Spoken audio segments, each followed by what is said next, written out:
Suena el despertador bien temprano y te levantás.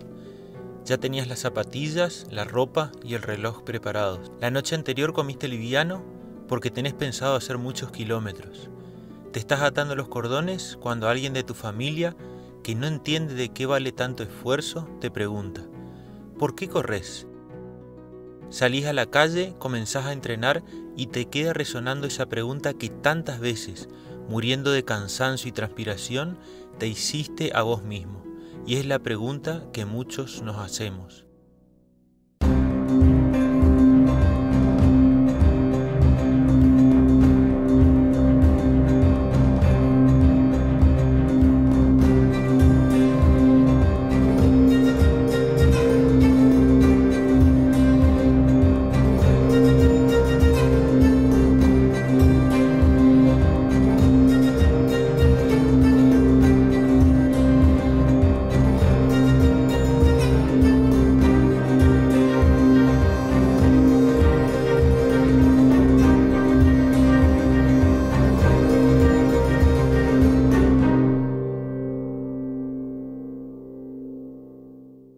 En la actualidad, hablar de la moda del running es un gran error.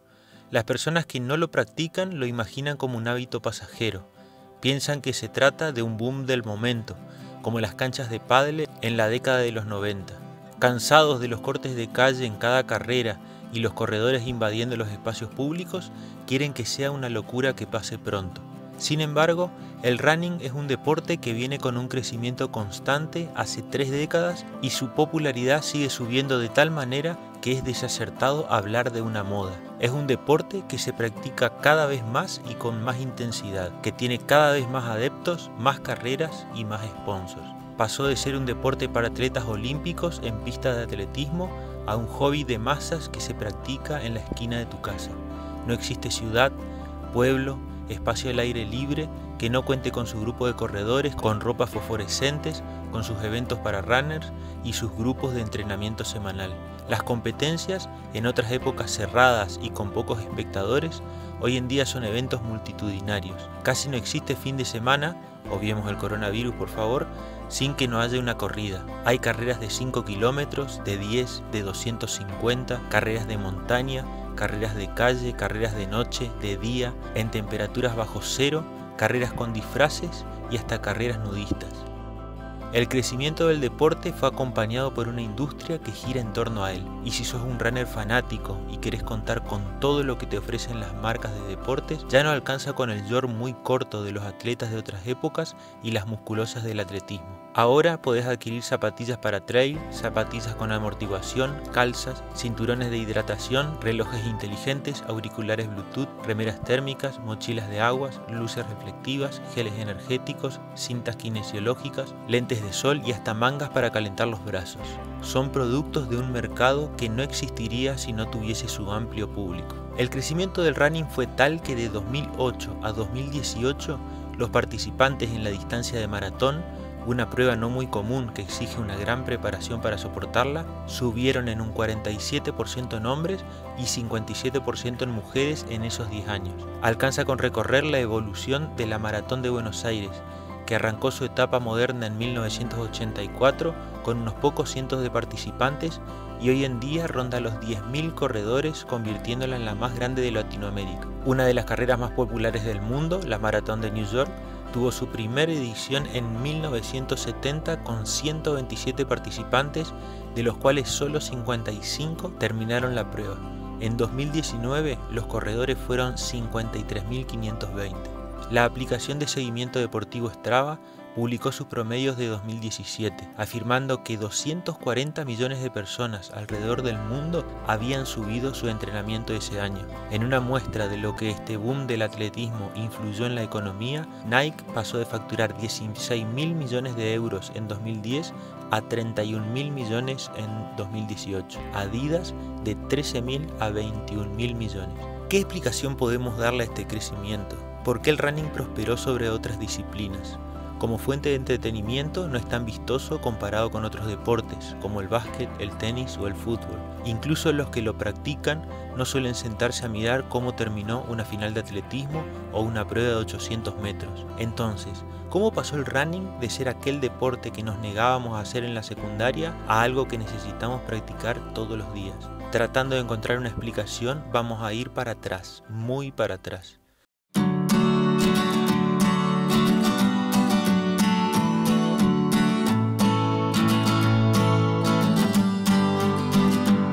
Sin dudas, el running es el primer deporte de la historia practicado por el hombre y sus ancestros, y no solo porque es difícil pensar en la humanidad temprana jugando a cualquier otra cosa, sino por supuesto porque correr fue una actividad vital para cazar el alimento diario y escapar de los predadores. De hecho, cuando todos pensamos la habilidad que nos distingue de los demás seres vivos, distinguimos siempre a la inteligencia. Pero la capacidad de correr es también una especie de superpoder que tiene el ser humano. Si competimos en distancias largas, podemos ganarle a cualquier otro animal en el planeta. Un estudio realizado en 2006 afirma que los humanos pueden superar a caballos, perros, hienas, lobos y otros animales cuando se trata de carreras de resistencia. Y esto se debe, primero, a que el cuerpo humano y sus músculos son óptimos para correr. Segundo, a la forma en que nuestro organismo economiza la energía y la gasta de mejor manera. Y tercero, a la ventaja de contar con un arma secreta, nuestro sudor, que nos permite correr y enfriarnos al mismo tiempo. Mientras que los perros eliminan el exceso de calor por el jadeo o los camellos sudan pero menos efectivamente y ambos se sobrecalientan demasiado rápido disminuyendo su velocidad, el ser humano puede seguir corriendo mientras va eliminando el calor por su transpiración.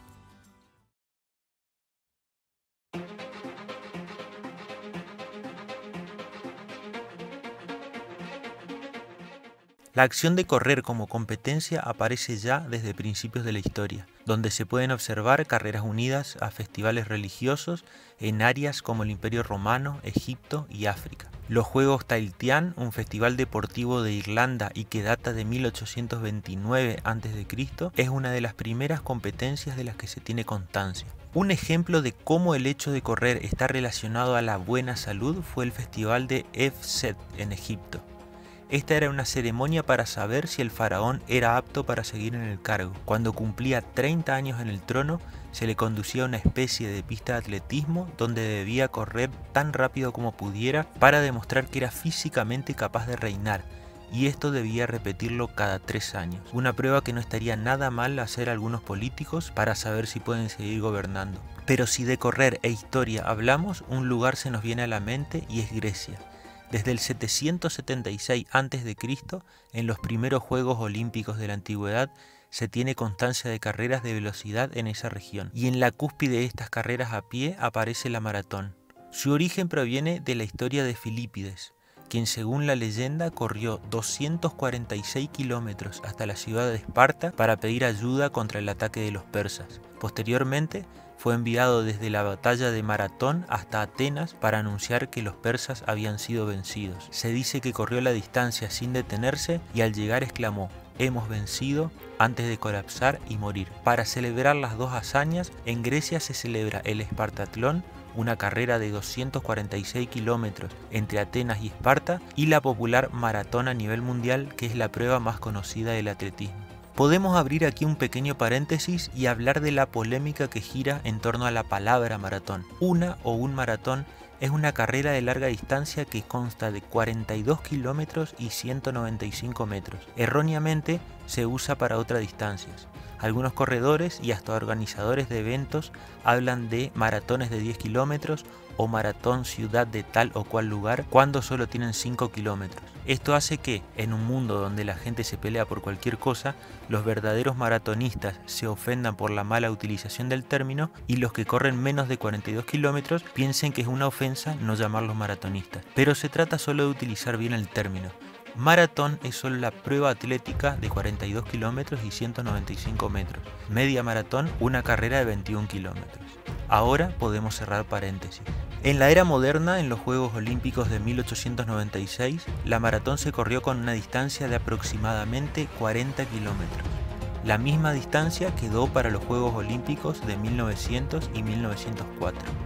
Pero para los Juegos Olímpicos de Londres de 1908, la reina Alejandra, bisabuela de la reina Isabel, quiso que la largada esté en la ventana del castillo de Windsor para que sus nietos puedan ver el comienzo de la carrera. La distancia entonces se amplió y luego de ser corroborada años después por la Federación de Atletismo, quedó fijada en 42 kilómetros 195 metros. La maratón de Boston, por otra parte, data de 1897 y es la carrera más antigua de las llamadas Majors.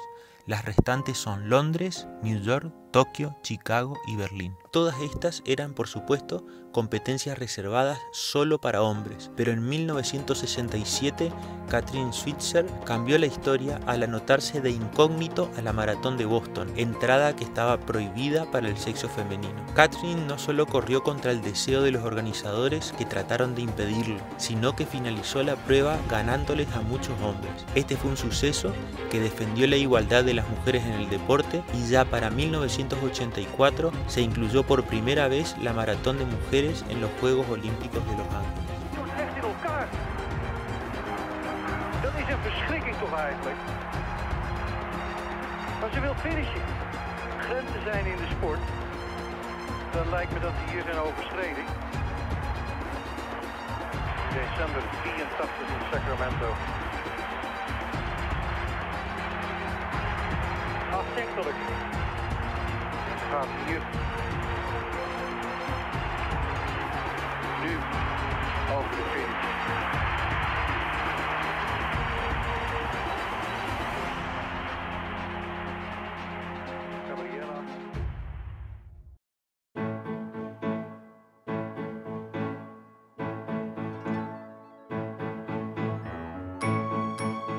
Toda esta descripción nos remite a atletas olímpicos, competencias profesionales y corredores alejados de la gente común. El running, que todavía no se llamaba así, era tan inusual apenas 50 años atrás que tenía que ser explicado para el común de la gente, como hace el Chicago Tribune en un artículo de 1968, dedicando una página entera a esta nueva actividad. El jogging, la nueva ruta hacia el fitness. Ese mismo año, un corredor en Nueva York era multado por utilizar ilegalmente una carretera para usos pedestres. Y en Connecticut, Ray Crotters era perseguido por 5 autos de la policía porque al salir a entrenar pensaron que estaba cometiendo un delito.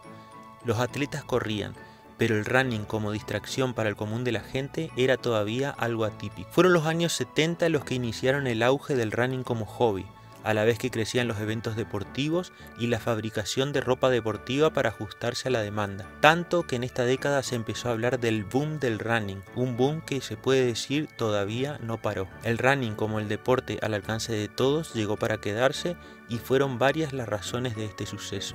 La primera de las razones fue la victoria de Frank Shorter en la maratón masculina de 1972. Esto significó una victoria estadounidense después de 64 años, y al ser televisada logró inspirar a muchos estadounidenses para que se acerquen al deporte. Frank, junto a otros atletas, se convirtieron en celebridades.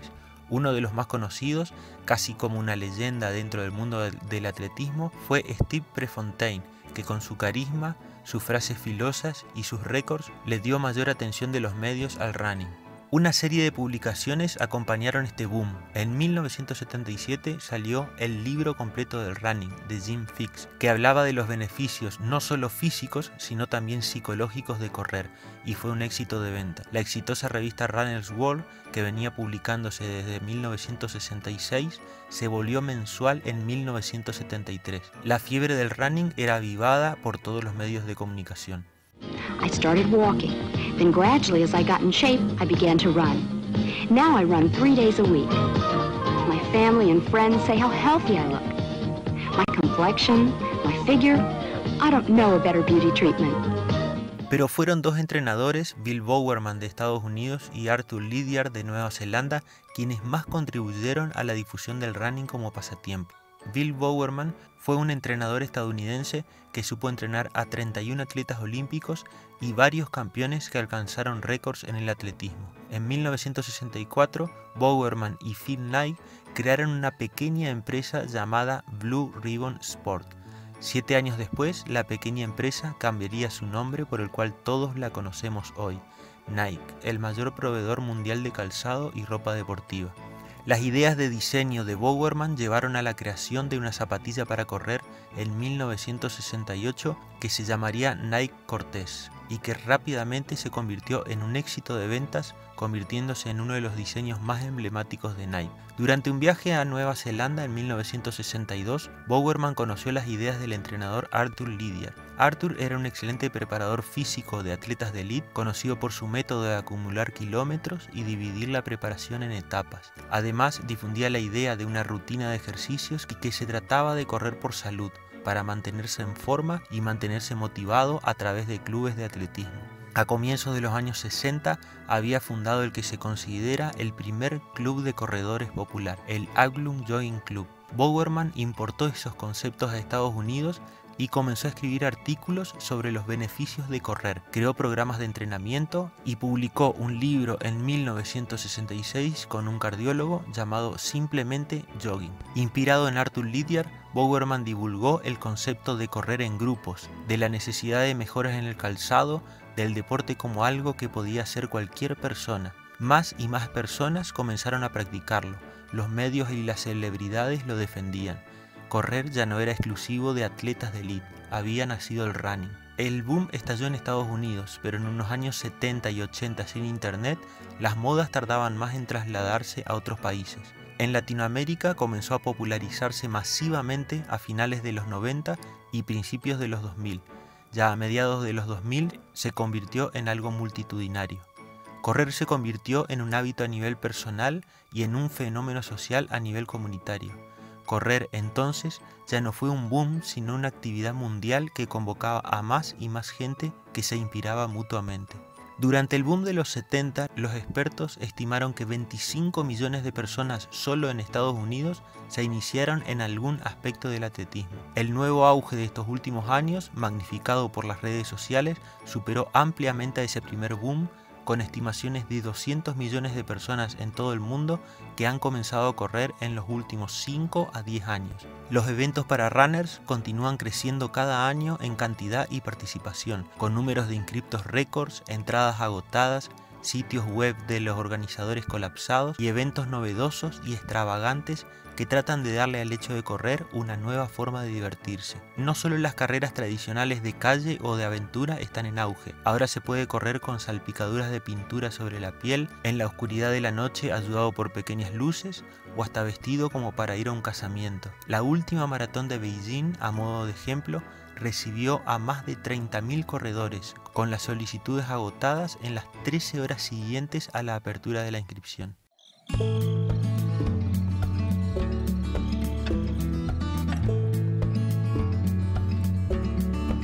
Son varios los factores que contribuyen a la popularidad del running. Su práctica masiva tiene fundamentos que lo hacen factible para cualquier persona.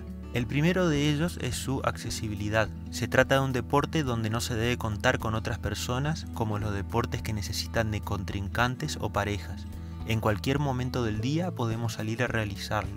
Tampoco hay necesidad de terrenos donde practicarlo, canchas delimitadas, elementos que sean obligatorios usar. Es relativamente barato, ya que para empezar solo necesitamos un par de zapatillas y ropa cómoda, sin necesidad de instrumentos, pagos de cuotas o entradas costosas. Y no es demasiado exigente en cuanto al tiempo que nos demanda. De 30 a 60 minutos diarios alcanzan para mantenernos en un buen estado. Sus beneficios a la salud también contribuyen a su popularidad. Correr es el método más accesible para bajar de peso, lograr una mejora cardiovascular y respiratoria y fortalecer a los huesos. También contribuye a mejorar la salud mental, siendo recomendado como terapia efectiva para reducir el estrés, la ansiedad o la depresión. Su dimensión social es una de las ventajas más llamativas para los que se quieren iniciar en el running. Los grupos de corredores, las carreras vividas como fiestas, la publicidad que se da en redes sociales renovaron completamente este deporte. Ya no se trata de una competencia o un reto para profesionales, sino un momento para recrearse entre amigos y conversar mientras se trota. Es un medio para entablar nuevas relaciones con personas que comparten un mismo hobby a través de viajes a carreras, fines de semana de fondos o el famoso after running. Volviendo entonces a la pregunta original, ¿por qué corremos? ¿Por qué dedicar tanto tiempo a un deporte sin retribuciones económicas? ¿Qué sentido tiene competir en una carrera si correremos al mismo nivel y en la misma categoría que los mejores de la región.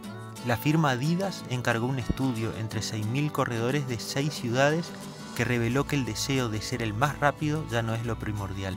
El 87% de los encuestados dijo que no corre para lograr mejores tiempos, sino que lo hacía con un enfoque en la transformación y el mejoramiento personal. Las razones estaban más relacionadas con la salud mental y la desconexión de la vida cotidiana. En la actualidad, el running ha cambiado y mejorado de tal manera que no se sabe hasta dónde llegará el espíritu humano, cuál es la siguiente fase en el desarrollo del corredor. El récord mundial en maratón de 1908 fue de 2 horas 55 minutos. El récord actual es de 2 horas 1 minuto 39 segundos. Hay récords de mayor distancia recorridas, 303 kilómetros en 24 horas, récords de maratones corridos al revés. Hay personas que completaron los 42 kilómetros a los 100 años y hay personas que pudieron correr 50 maratones en 50 estados en 50 días consecutivos.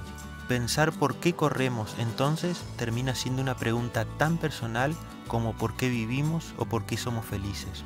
Por superación personal, por salud, para matar el tiempo, todo eso y mucho más. Corremos simplemente porque podemos. Corremos porque queremos vencer un tiempo, superar una distancia, vencernos a nosotros mismos. Corremos porque las calles están ahí, esperándonos, con la suerte de encontrar a otros a nuestro lado. Corremos por correr. Ya aprendimos hace mucho que la meta no importa tanto como el camino.